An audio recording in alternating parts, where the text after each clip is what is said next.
Qual é, então, se a gente prestar atenção no livro de Atos, a gente vai perceber que há um processo de formação da igreja.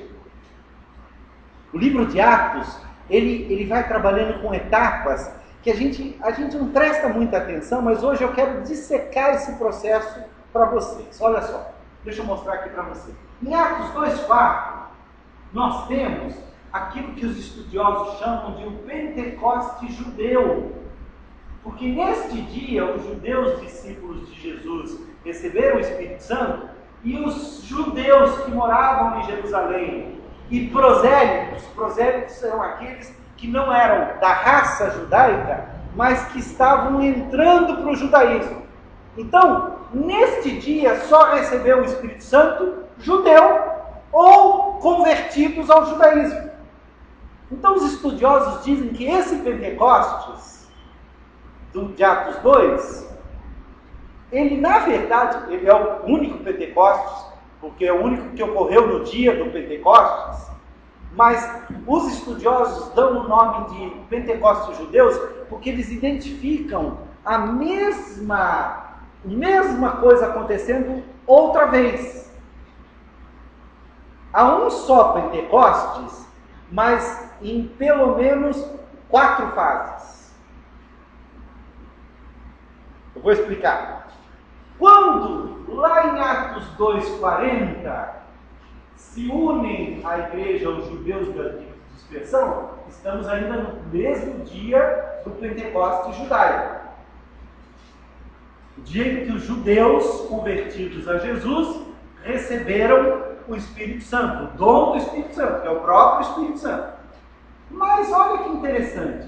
Em Atos 8, versículos 14 e 17, o Filipe, que era diácono, que saiu pregando para todo canto, sem permissão de ninguém e tal, cometeu uma infração de acordo com os judeus. Ele fez uma coisa que um judeu abominava. Ele foi e pregou o evangelho para os samaritanos. Todo judeu fazia a seguinte oração todo dia: Senhor, eu te agradeço, porque não me fizestes nem samaritano, nem gentio e nem mulher. Todo judeu fazia isso.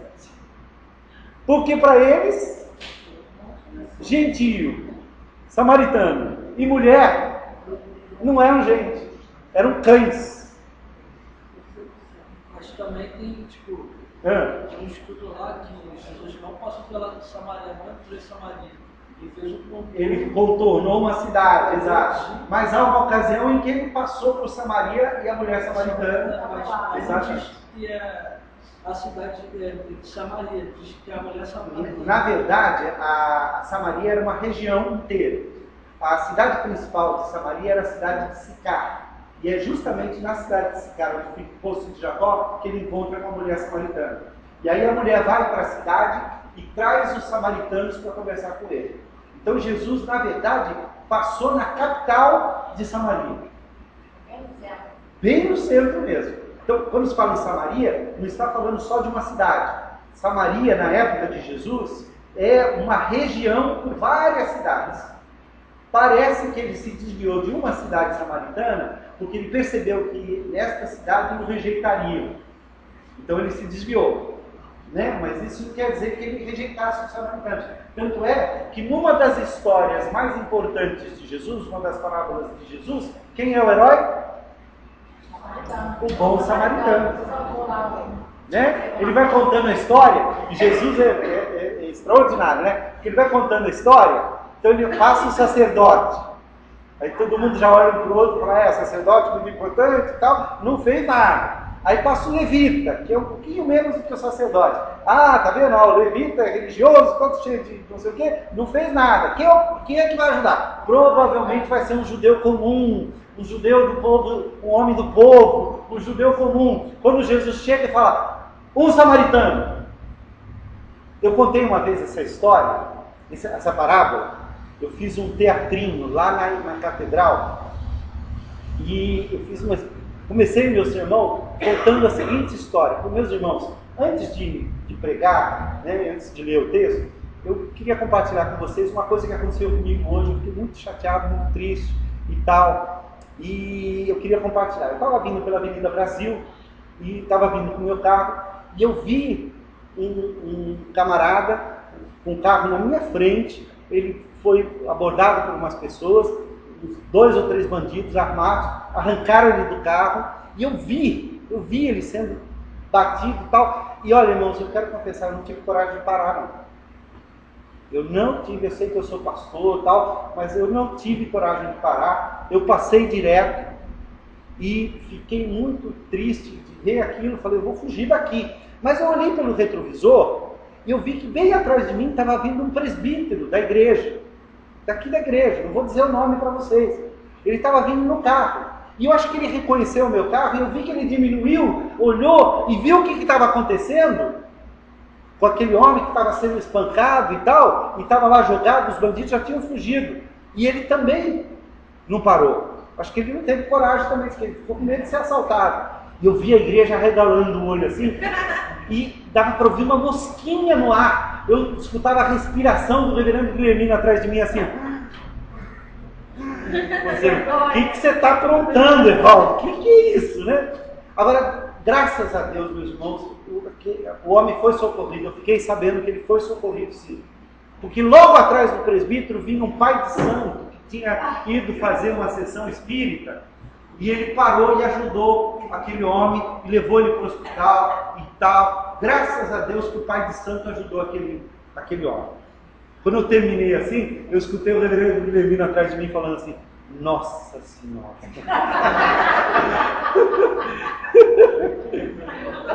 A igreja assim, mas paralisada, né? Aí eu peguei e falei, meus irmãos, na verdade, me desculpem, isso não aconteceu. Eu só traduzi para os dias atuais uma parábola que está na Bíblia. Aí eu peguei e abri a parábola do bom samaritano.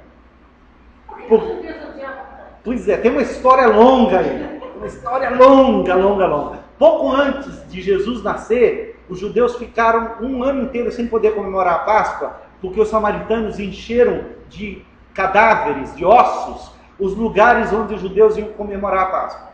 Só que essa raiva dos judeus contra os samaritanos vem desde o ano 1000 antes de Cristo, 1940 antes de Cristo, quando o reino do norte dividiu com o reino do sul. Então é uma raiva de 900 anos. De 900 anos. É que nem os irlandeses do norte e os irlandeses do sul. É que nem os palestinos e os israelitas. Ou melhor, é pior. E o Filipe foi lá e pregou o evangelho, mas pior do que isso, quando os discípulos souberam que Filipe tinha pregado o evangelho lá para os samaritanos, eles mandaram 2 fiscais para lá, 2 ou 3 fiscais, mandaram lá um grupinho para ver, escuta, vai ver se esses samaritanos, como é que é essa história desses samaritanos. Quem que eles mandaram? Pedro e alguns discípulos. E Pedro vai lá. Quando Pedro chega lá, ele vê que está todo mundo feliz, falando de Jesus, ele impõe as mãos sobre os samaritanos e eles recebem o Espírito Santo do mesmo jeito que os judeus tinham recebido. Por isso, os estudiosos chamam este segundo momento de um Pentecostes, falta um S aqui, samaritano. Por que será que Deus fez isso? Vamos para frente. Logo em seguida, Filipe é levado para o deserto e lá no deserto ele encontra quem? Um estrangeiro que era prosélito, então está lá no primeiro grupo, né? Era prosélito, mas que estava indo para a África. E aí ele vai, prega o evangelho. Quem que levou ele lá? Filipe? Mas quem que levou o Filipe? Filipe foi por ordem do Espírito Santo para o deserto, escutou a leitura lá do eunuco, entrou no carro, falou, vai, pergunta. Aí o eunuco falou, escuta, quem está falando dele mesmo ou de outro? Aí Filipe fala de Jesus e tal, chega num certo lugar, o eunuco fala assim, escuta, tem água aqui, o que impede que eu seja batizado? Aí o Filipe diz, bom, nada, se você crê no Senhor Jesus de todo o coração. Ele falou, eu creio que Jesus Cristo é o Filho de Deus. e foi batizado. Então olha aí, tem um missionário já na África. E batizar um eunuco tem um peso, né? Tem, claro, o eunuco Não é o primeiro-ministro. Não, e além do mais, o eunuco tem um estigma. Tem um estigma, exatamente. No Antigo Testamento, os eunucos não podiam fazer parte dos ministérios da igreja, do tabernáculo. Todo mundo sabe o que é eunuco? Não, então vamos dizer o que é eunuco. Eunuco é uma pessoa que foi castrada. Tá? Não se sabe se o termo eunuco, nessa época, significa necessariamente isso. Porque pode ser o seguinte: os primeiros eunucos da história eram castrados porque eles cuidavam do harém. Então, para não ter perigo, o rei mandava castrar. Mas com o tempo, provavelmente todas as pessoas que ocupavam cargos importantes passaram a ser chamados de eunucos sem necessariamente ser eunucos na carne. E o próprio Jesus usa esse termo quando o Pedro lá fala para ele: mas Senhor, e nós, se o casamento é assim, se não pode separar, é melhor não casar. Lembram disso? Aí Jesus diz: olha, nem todo mundo está pronto para isso, para esse dom. Porque há eunucos de natureza e há outros que os homens fizeram eunucos. E há aqueles que se fazem eunucos pelo reino de Deus. No caso, significa aqueles que deixam de casar pelo reino de Deus. Não quer dizer que se mutilam. Então, eunuco pode significar uma pessoa que passou por esse processo ou não. Eu acho que nesse caso em especial, esse eunuco era um eunuco por ser um cargo honorífico simplesmente. Tá? Mas também não sei, porque a Bíblia não fala nada e eu não tenho condições de examinar, então não tem como saber. Mas eu acho que se a Bíblia se tem eunuco, é porque devia ser eunuco. Não, porque Neemias era eunuco e ele não poderia ter participado de tudo que ele participou se ele fosse. Então ele era só primeiro-ministro. Né? Mas vamos lá, continuando aqui o processo. Né? Então nós estamos lá na conversão do eunuco. Quem se converte logo em seguida? Saulo. E aí, Saulo é batizado e o texto diz lá, vamos dar uma olhadinha? 9:17, abre aí para mim. Atos 9:17. Quando o Ananias é mandado lá. Isso, lê bem alto. Então Ananias foi entrado na casa e pôs sobre ele as mãos, dizendo: Saulo, irmão, o Senhor me enviou a saber, né, o próprio Jesus que sempre apareceu no caminho, por onde vinha, para que recuperaste a visão. Fiquei cheio do Espírito Santo. Olha só, o Senhor me mandou para que recuperasses a visão. Ficai cheio do Espírito Santo. Fiquei? Está escrito aí? Fiques cheio do Espírito Santo. Então notem que o batismo de Saulo, que já havia se convertido, foi o momento no qual ele recebeu o dom do Espírito Santo. E Saulo era quem? Paulo, que se tornou o grande missionário entre os gentios, entre os estrangeiros. Até o batismo dele, ele estava certo. Ele ficou certo. Exatamente. Porque caíram umas escamas, né? É interessante que a Bíblia não diz que ele caiu do cavalo. Aliás, a Bíblia nem diz que ele estava de cavalo. É que a gente acostumou por causa dos quadros, tem quadros e tal. Pode ver lá, não diz que ele caiu do cavalo. É interessante, né? Você vê como a gente às vezes fica com imagens na cabeça que não existe, não está escrito na Bíblia. E ele teve contato com Jesus Cristo. Ele encontrou-se com Jesus, não uma, mais de uma vez. Tá? Há outras evidências de que ele encontrou-se com Jesus ressurreto. Então ele foi convertido por Jesus. Por Jesus. Por isso ele pode ser apóstolo. Só pode ser apóstolo quem conheceu o Senhor Jesus ressurreto e o viu. Né? Vamos lá. E aí o que acontece? Acontece lá em Atos, capítulo 10, aquela historinha que eu contei para vocês de Pedro, lembra? Pedro estava lá, desce o lençol e não sei o que e tal. O que acontece? Então Pedro vai na casa de quem não é judeu, nem samaritano, porque samaritano, mesmo que o judeu não gosta de samaritano, mas pelo menos o samaritano tem um pouquinho de sangue judeu. Mas e quem não é? Não tem nada de sangue judeu. Os gentios, estrangeiros, recebem o Espírito Santo e começam a falar em outras línguas, do mesmo jeito que os judeus e os samaritanos. Embora, se você ler direitinho lá, você vai ver que lá no texto dos samaritanos não diz que eles falaram em línguas. Não diz, tá? Mas presume-se que pode ter acontecido. E as línguas aí são importantes no processo, tá? Mas olha que interessante. Então nós temos aqui o Pentecostes dos gentios ou das nações.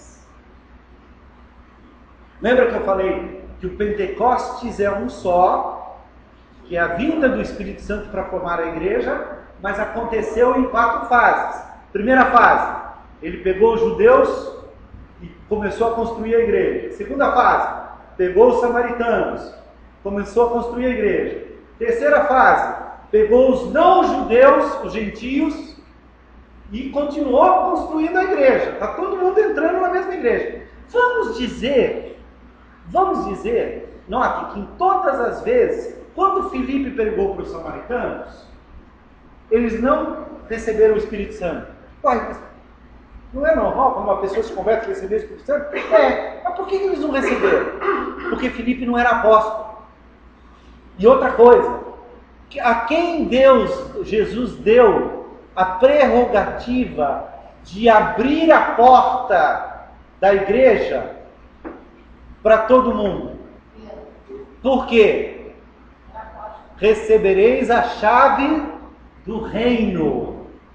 Lembra que São Pedro é sempre visto como um chaveiro na mão? Porque ele está lá no céu, ele que é o porteiro do céu. Não. Isso é uma ideia errada. Pedro tinha a responsabilidade de abrir a porta para os judeus, abrir a porta para os samaritanos, abrir a porta para os gentios, porque se Pedro não tivesse nas 3 ocasiões, lá, sabe o que ia acontecer? Ia existir uma igreja cristã judaica, uma igreja cristã samaritana e uma igreja cristã não samaritana. Aquilo que Deus não queria que acontecesse, que a igreja se dividisse em partidos, nós estamos fazendo hoje, justamente por causa do dom de línguas. É um dos motivos pelos quais nós nos dividimos, quando na verdade o dom de línguas servia para unir, para mostrar. Gente que fala língua diferente se entende. Olha o que significa o dom de línguas. Tá? Então acontece o chamado Pentecostes dos gentios ou Pentecostes gentio, né? Logo depois, quando Paulo, que é um apóstolo também, está na cidade de Éfeso, no capítulo 19, ele recebe um grupo de irmãos lá que tinham se convertido através do ministério de Apolo, mas que tinham sido batizados por João Batista, e esses irmãos eram estranhos, e alguma coisa estava diferente, e Paulo chegou, chamou aqueles irmãos e falou assim: escuta, quando vocês creram, vocês receberam o Espírito Santo? Eles disseram: nós nem ouvimos falar que existe o Espírito Santo, que história é essa? Aí, alguma coisa estava errada com esse irmão. Aí ele perguntou, eu falei: escuta, mas em que batismo vocês foram batizados? Ele disse: nós fomos batizados no batismo de João. Aí Paulo: então entendi. Então vocês ainda são crentes do Antigo Testamento. A promessa que João estava anunciando, que era a vinda do Messias, já aconteceu. Já o Messias veio. E ele morreu por nós. E aí onde ele está? Ele subiu ao céu. E agora? Ele enviou o Espírito Santo para unir e formar a igreja. E o que eu devo fazer? Creiam, aceitem.